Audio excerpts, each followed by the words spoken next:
Sure, here is part 1 of your HFY story. Galactic Council executes human envoy Earth's answer. Erase them all. Written in third-person style, using simple, basic English. Around 800 words, and fully engaging. Part 1. The Envoy's Death, the Great. Hall of the Galactic Council was vast and shining. Hundreds of species from across the galaxy had gathered here. Their ships floated silently outside the huge windows, a sign of power and unity. Yet inside the hall, tension filled the air like a heavy storm. Ambassador Michael Wren stood at the center of the room.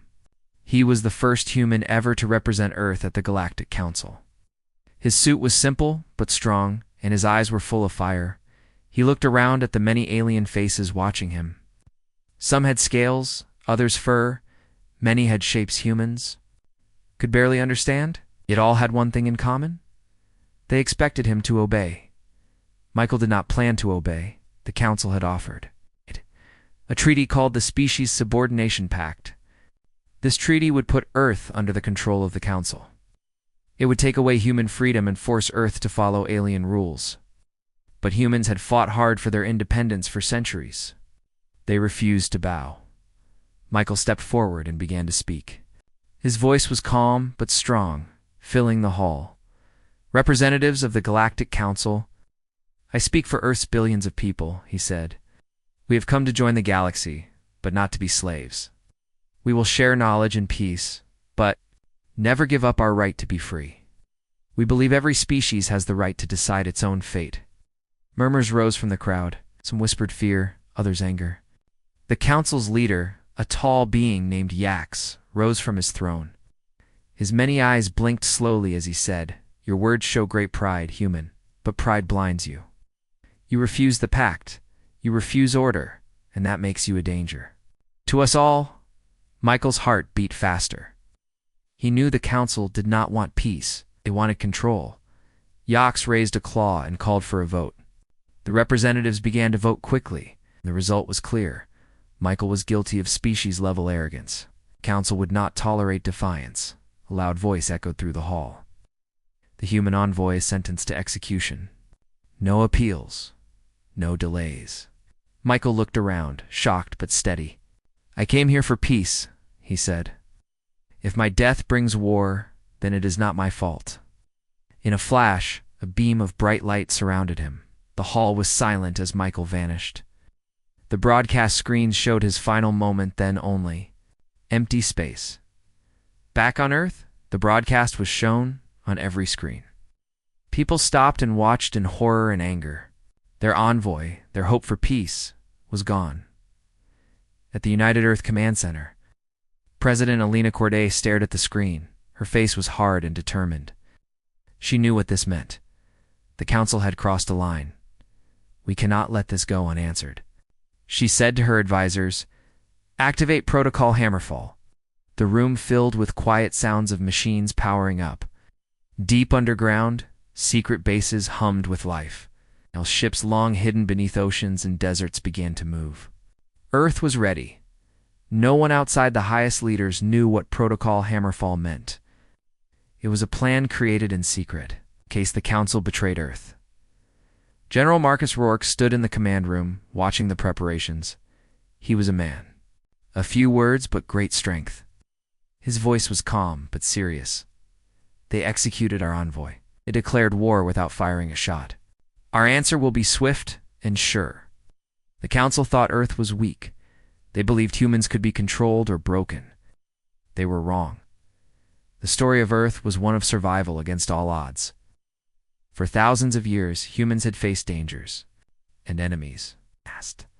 They had learned to fight, to adapt, and to never give up. Now, that strength would be shown to the galaxy. Outside the planet, satellites blinked alive.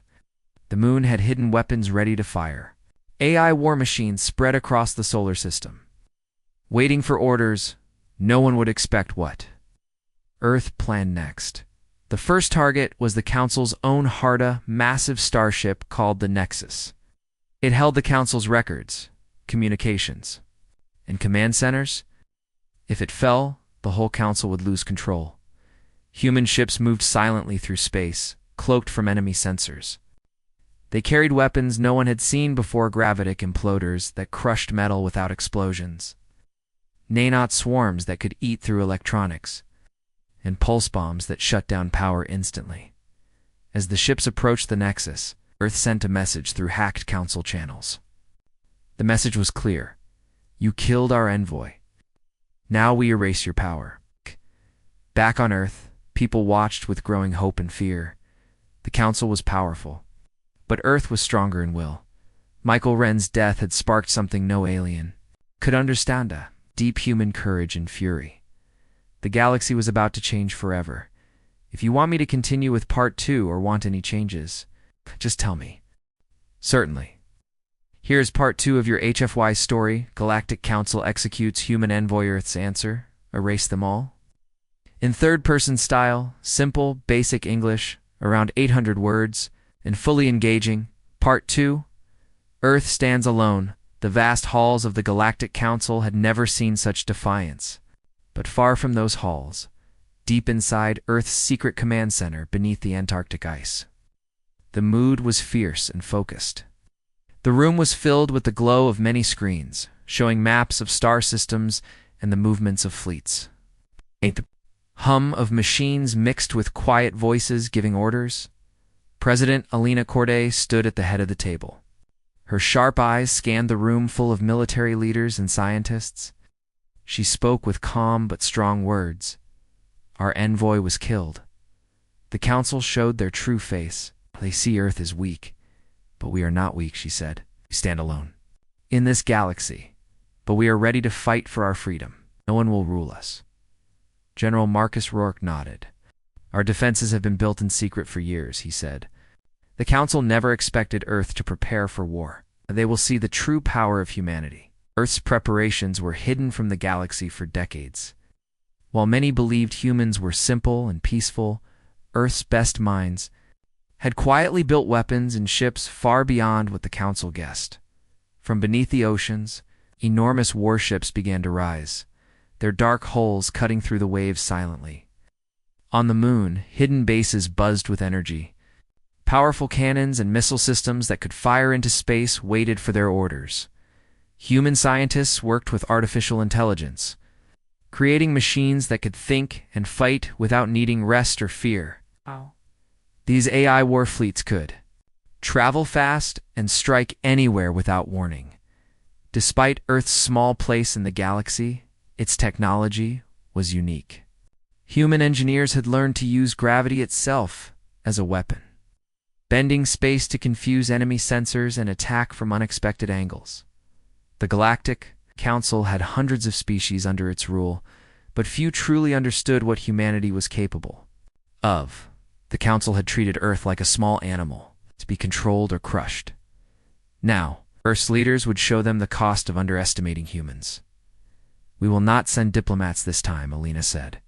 We will send our warriors. Our message will be clear. Kill our envoy, and we erase your control. General Rourke turned to the holographic map. Our first strike is the Council flagship, the Nexus, he said. It holds their records, their ship's commands, and their communication systems. If we destroy it, the Council will lose its eyes and ears. A wave of quiet agreement filled the room. Commander Raya Tain, a veteran pilot, stepped forward. She had led many secret missions in Earth's past conflicts. Our stealth ships will reach the Nexus unseen. Our new weapons can disable their ships without killing entire planets. We fight smart and fast. Lena smiled slightly. Good. Our fight is not for destruction alone. It is for justice and freedom. Inside Earth's atmosphere, the hidden fleets waited. Cloaked in dark space, they moved toward the star system, where the Nexus floated like a giant shining star. The Council's warships surrounded it, unaware of the approaching threat. Back on Earth, millions watched the news reports. The death of Michael Wren had united people across nations and cultures. For the first time in many years, the whole planet felt one ready to stand for their home. In quiet homes, families held hands and prayed for peace. Yet in their hearts, they knew the galaxy would never be the same. As Earth's fleets entered the outer system, Council sensors began to flicker. Suddenly, their communication lines went silent. The The Council's ships looked to each other, confused and blind. The human attack was swift and precise. Using gravity warheads, nanite swarms, and electronic pulses, Earth's ships disabled the Council's defenses one by one. The Council fleet was strong, but it had never faced such weapons. The alien commanders struggled to understand the strange tactics. Many ships simply disappeared or stopped moving. Within hours, the flagship Nexus was isolated. Human stealth ships slipped inside its defenses and struck its core. The Council's databanks and communication arrays were destroyed. The Council's power to control its fleets and worlds was shattered. A single message appeared across the Council's systems. It's flashing in bold letters. You murdered peace. Now we erase your control. On Earth, Alina watched the attack. From the command center, she felt no joy in destruction, only the weight of responsibility. The Council had chosen war. Earth would answer with justice. The galaxy was changing. The peaceful dream of joining the Council had died with Michael Wren. Now, Earth's fight for freedom had begun. But even as the first blow struck, Earth's leaders knew this was only the start. The Council had many allies and worlds under its rule. The next battles would be harder and bloodier. Still, humanity was ready, because Earth's greatest weapon was not its ships or weapons. It was its unbreakable will. If you want me to continue with part 3, or adjust anything here, just let me know. Of course, here's part 3 of your HFY story. Galactic Council executes human envoy Earth's answer. Erase them all. Written in third-person style, in simple basic English, around 800 words, and fully engaging. Part 3. The First Blow. The Tarvaxis. Star Cluster was home to the strongest fleet in the galaxy. This was the heart of the Galactic Council's military power. Giant battlecruisers floated beside massive space stations. Alien pilots trained day and night. The Council believed this place was safe, untouchable, but they were wrong. Human stealth. Ships had entered the Tarvaxis cluster without being seen. Their surfaces bent light. Their engines made no sound. They drifted through space like ghosts. Leading the mission was Commander Rhea Tane. She sat inside her ship, watching the enemy fleet on her screen. Her eyes were calm and focused. Ships, hold position. Wait for my signal, she said. Above her, hundreds of Earth's silent ships waited in the shadows of asteroid fields. Each ship was loaded with Earth's most advanced weapons. These were not just tools of destruction, they were tools of silence, designed to stop wars before they truly began. Target the command ships first, Rhea ordered. No mistakes. Fast and clean. At her signal, the dark ships moved. Within seconds, the skies above Tarvaxis changed. Giant pulse bombs flew through space. When they exploded, they sent out waves of light that shut down engines and shields. The Council's ships froze in place, powerless. Nanite swarms, too small to see, slipped through ship holes and melted circuits. The enemy couldn't fight back. They couldn't even call for help. Council commanders shouted in panic. What is this? Who's attacking us? But there was no answer. On the main station, alarms rang loudly. The station's leader, a four-armed alien named Vroke, watched as dozens of Council ships went dark.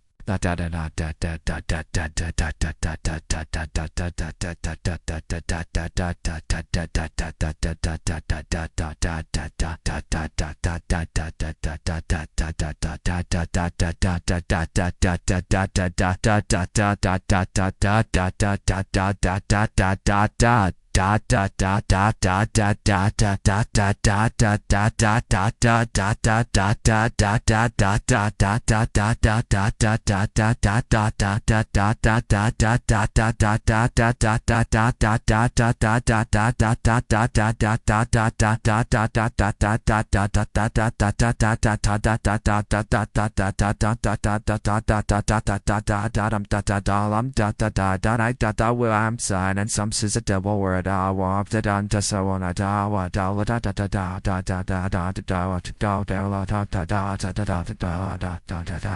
da da. Not responding? Our defenses are failing. Vroke didn't understand. No species had ever done this to the Council before. Where are they? He shouted, "Find the attackers!" But there was nothing to find.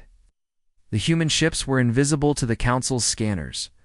The enemy couldn't fight what they couldn't see. Back on her ship, Commander Raya gave her next command. Strike the Nexus. Core. Far away, another group of stealth ships reached the data center hidden inside the Council's flagship.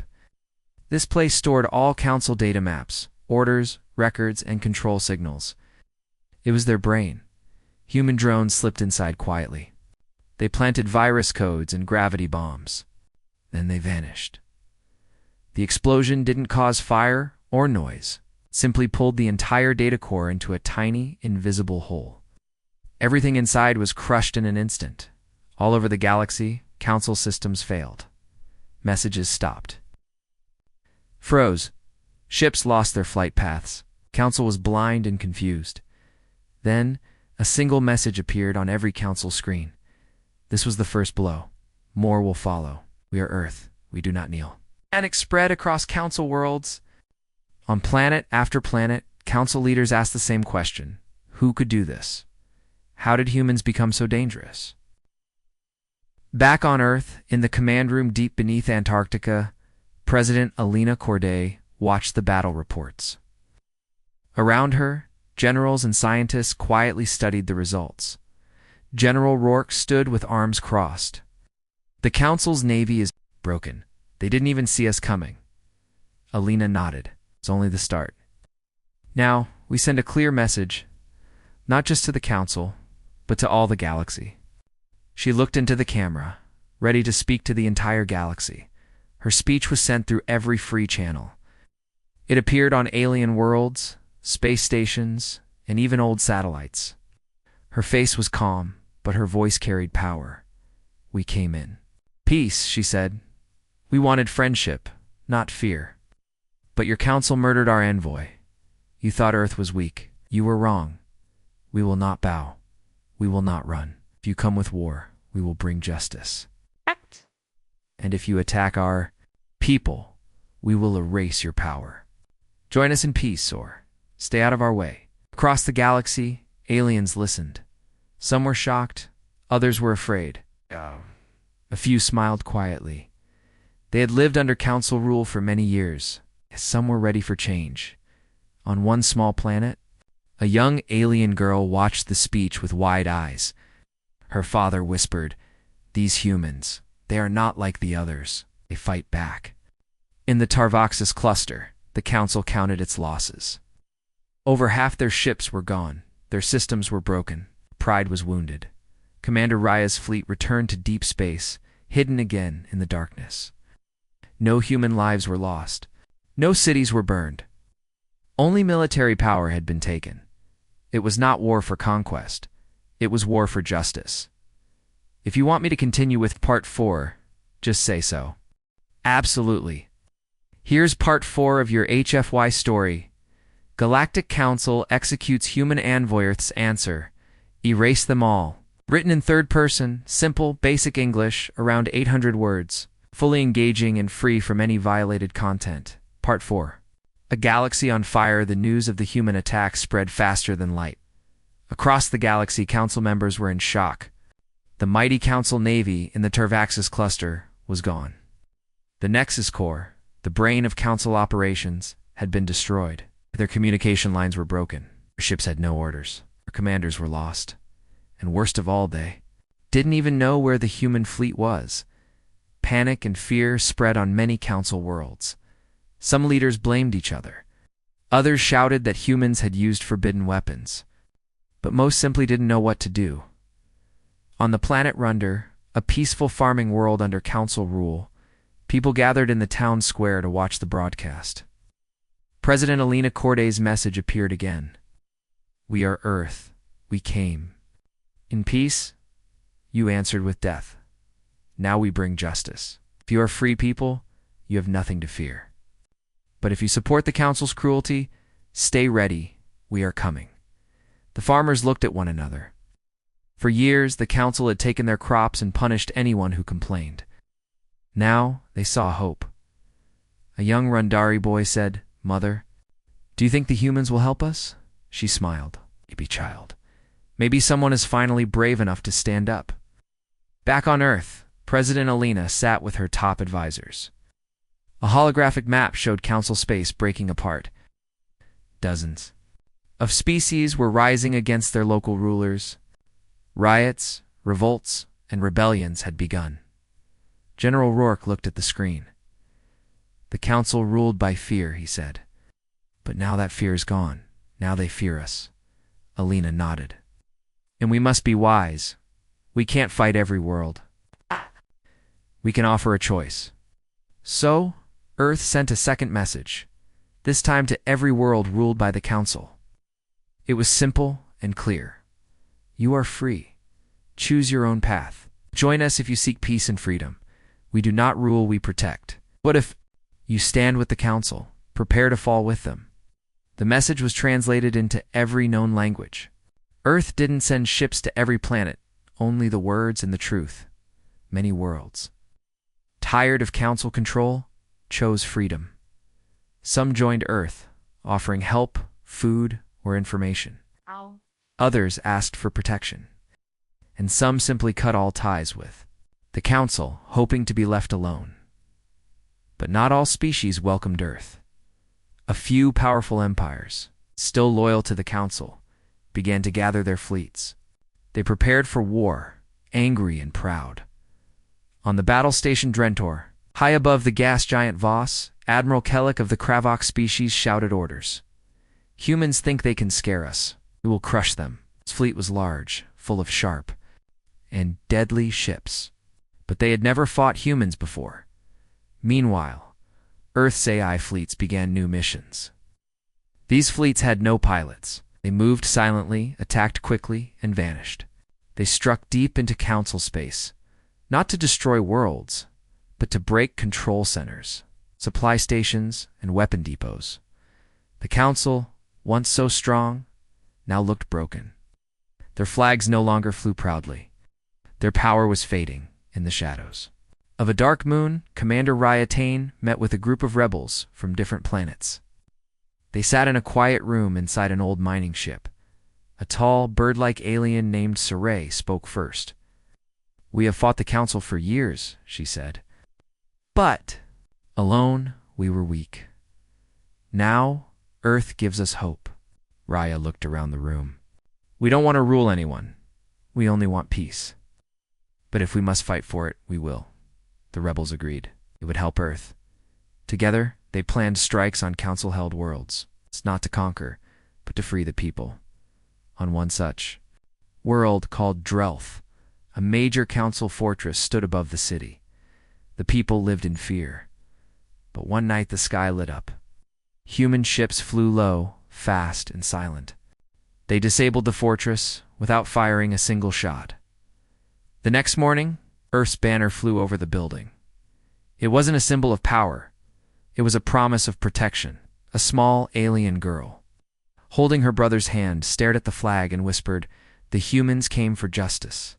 Back on Earth, people watched the changes with pride. They saw planets freed, council ships fleeing, and new friends rising. For the first time, Earth was not just part of the galaxy, it was leading it. But the war was not over in the farthest corner of council space.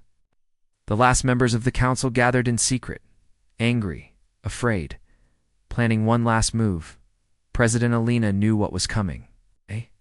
Will not surrender easily, she told her team. They will call for one final vote, and we must be ready. General Rourke stepped forward. Let us end this, not with hate, but with strength. We gave them a chance. Now we show them Earth does not forget. The fire had spread. Earth stood in the center brave, unshaken, and ready for the final blow. Let me know when you're ready for Part 5, the last council vote. Certainly.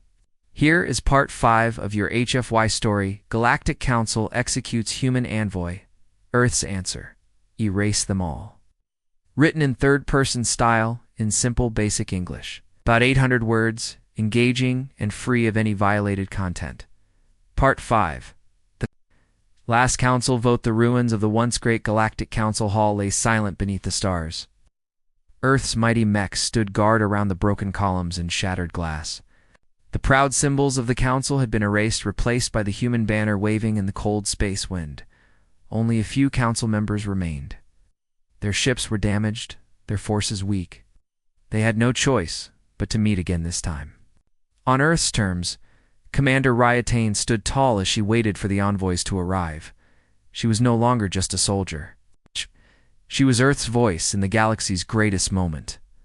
When the council members arrived, their faces were full of anger, fear, and pride. They came not to negotiate, but to fight for survival. Raya's voice was calm but firm. You had your chance. You chose to kill our envoy. You chose to break peace. Now, you face the consequences. The council leader Urax stepped forward. His many eyes burned with fury. You humans think you can rule the galaxy? You destroyed our fleet and our homes. You brought war to us all. Raya replied. We do not want to rule. We want justice. We want freedom for all species. The old council brought fear and control. We bring a new way. The remaining council members argued fiercely. Some demanded war. Others saw the writing on the wall and wished for peace. Alina Corday, Earth's president, joined the meeting through a secure channel. Her voice was strong. This is your final vote. Accept the human-led unified accord. Agree to freedom and peace, or be erased from history. The unified accord was a new galactic law created by Earth and its new allies. It promised equality, respect, and freedom. But it named humanity as the guardian of peace and justice. The vote was tense and long. Some counselors still hoped to regain power. Others knew Earth's strength was unstoppable. Finally, the vote was cast. The majority accepted the unified accord. A new galaxy was born. Peace would not come easily. But it was possible now. Earth's leadership was not about control, but protection.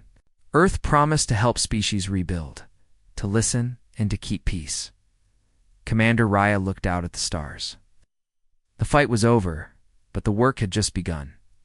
As the human flag rose over the galactic capital, one small alien whispered, "They were kind once, until we taught them not to be."